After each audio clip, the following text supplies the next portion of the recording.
I'm Haley B. Miller, and this is Ohio Politics Explained, a podcast where you give us 15 minutes and we give you all the news you need to sound smart and impress your friends. Welcome back to Ohio Politics Explained. It's been 1 year since recreational marijuana sales launched in Ohio. When voters legalized it in 2023, the industry promised a new era for cannabis. But it hasn't been that easy. Businesses are dealing with Delta 8, competition from Michigan, and lawmakers who want to change the program. We are going to reflect on the past year and discuss what comes next. And we're flipping the script today. Anthony Shoemaker is here, and he's going to pepper me with questions since I wrote the story. Hey, you're the expert on this, right, Haley? I guess so. So, Haley, we're a year into legal recreational marijuana sales in Ohio. And overall, like the big picture, how's the first year gone so far? I feel like from the industry's perspective, they're content overall.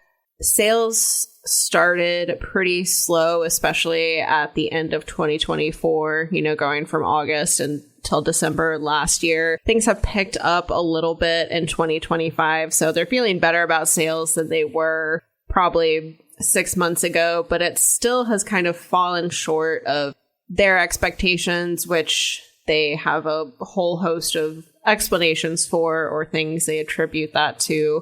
I think Ohio's first year has been interesting in that while sales did start, there's still a lot of rulemaking that's happening and still a lot of changes that are coming down the pipeline. So it's just really fluid, and I think businesses have been trying to steer the ship against that backdrop. One of the things that I hear from people, and I know you have, is that prices in Ohio are high, and a lot of people still make that trip to Michigan. And I know one of the ideas when this kind of first launched was, kind of competing with Michigan, keeping money in state. That hasn't worked as planned, has it? Not so far, and I'm honestly not sure if Ohio marijuana is ever going to be as cheap as Michigan, because Michigan is kind of a unique thing in its own. Right now, Ohioans are paying on average about $1.90 per ounce of flower. That's pretty high.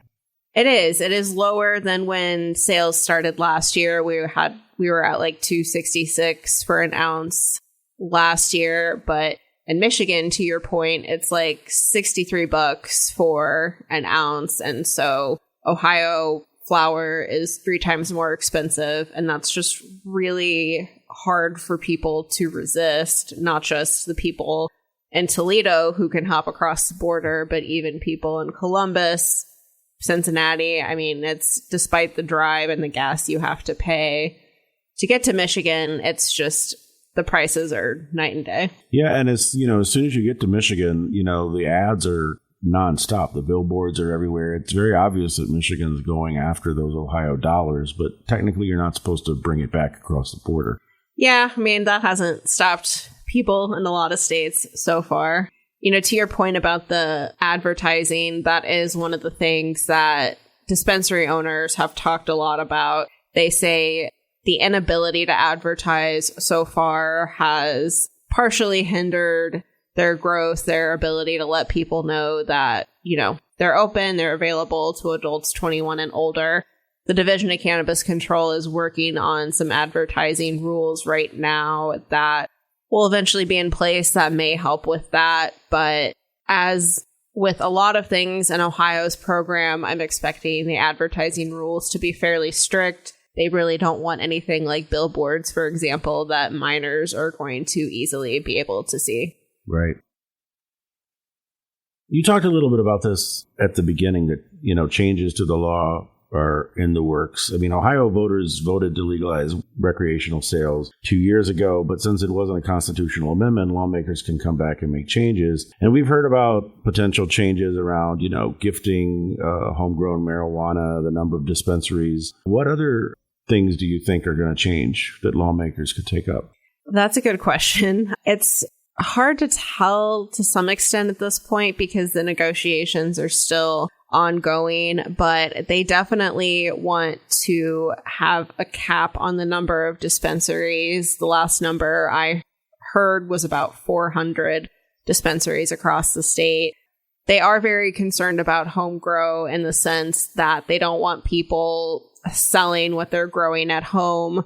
So there's a proposal out there right now that if you want to give someone marijuana as a gift because you can't do it with any money involved, that you have to be in your home where the marijuana was grown.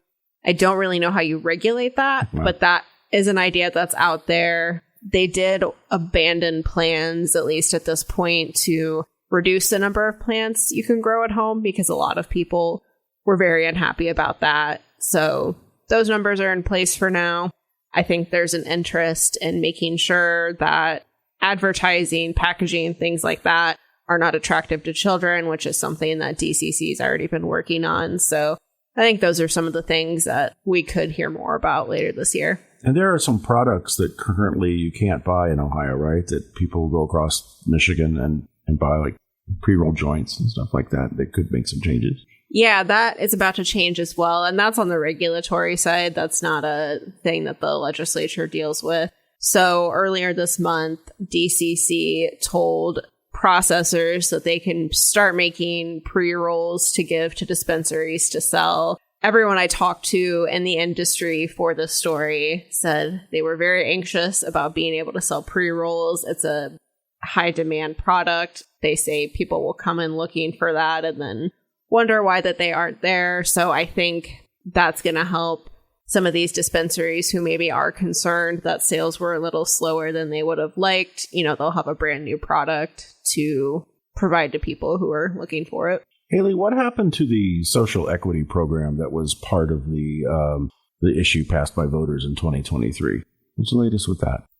Yeah, so Issue 2 created this social equity program that was supposed to promote small businesses, allow for licenses for these smaller scale dispensaries, and it was also supposed to promote diversity in the industry, the idea being that, you know, communities of color have been really hurt by cannabis prohibition, so giving them new opportunities in a new industry. That was a really integral part of the Issue 2 campaign. Lawmakers never liked it.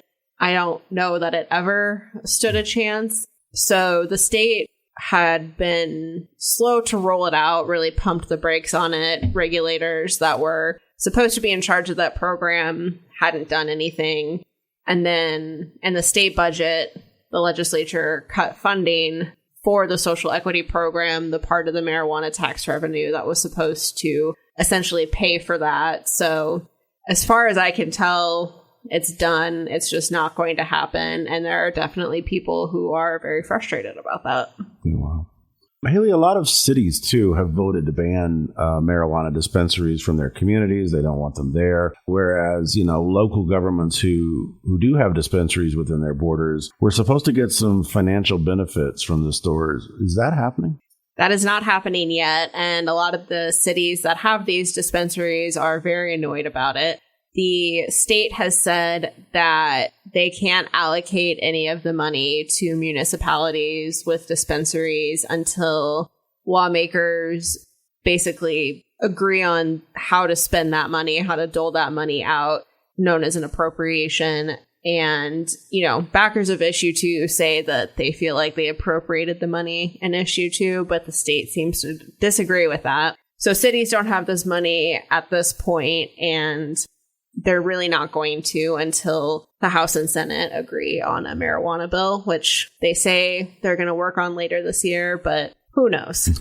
Yeah, that's true. Haley, you know, everywhere you go when you're driving around Ohio, it seems like smoke shops are popping up everywhere. These aren't marijuana dispensaries. These are places that are selling a ton of this Delta 8 THC products, a lot of it very unregulated. Fewer rules for them to follow than the dispensaries. Governor DeWine has said he wanted lawmakers to crack down on these establishments, saying they target kids. What's the latest on this fight between the dispensaries and these smoke shops? That's another thing lawmakers did not figure out before they left for summer break. They are trying to put Delta 8 regulations and changes to the marijuana law in the same bill, which is frustrating to the marijuana folks because they actually support cracking down on Delta 8.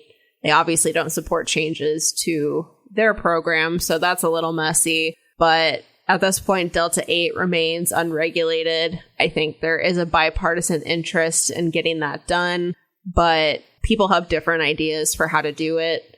For example, some lawmakers want to actually put these hemp products in dispensaries, and then you have sort of free market Republicans, especially, who say, that's not fair to these smaller businesses like these CBD stores. And of course, the CBD stores don't like that idea either. So I think there's broad agreement that there needs to be something done on this issue, but what that looks like in practice is still being discussed, being debated. And, I think whether the marijuana folks like it or not, that is probably going to be in the same piece of legislation as whatever they do to the marijuana law. Well, Haley, this has been a really interesting conversation looking back at the first year of recreational sales. What does the second year look like for the program going forward? What do you think the future is? Yeah, I'm interested to see how year 2 goes. As I said earlier, some things like advertising, pre-rolls are starting to come to fruition, and the industry really thinks that's going to help and facilitate growth. But at the same time, there's still this uncertainty about what the legislature is going to do. And you do have a lot of cities, as you noted, that have opted to ban dispensaries from opening in their communities. So especially as, you think about trying to get people access to these products in rural areas. Southeast Ohio has no dispensaries, for example. That could prove difficult because there are some communities that just don't want it. So it'll be interesting to see how much the program grows. Well, thanks a lot for your reporting on this, Haley. Yep. And for more information, you can read my story on our websites.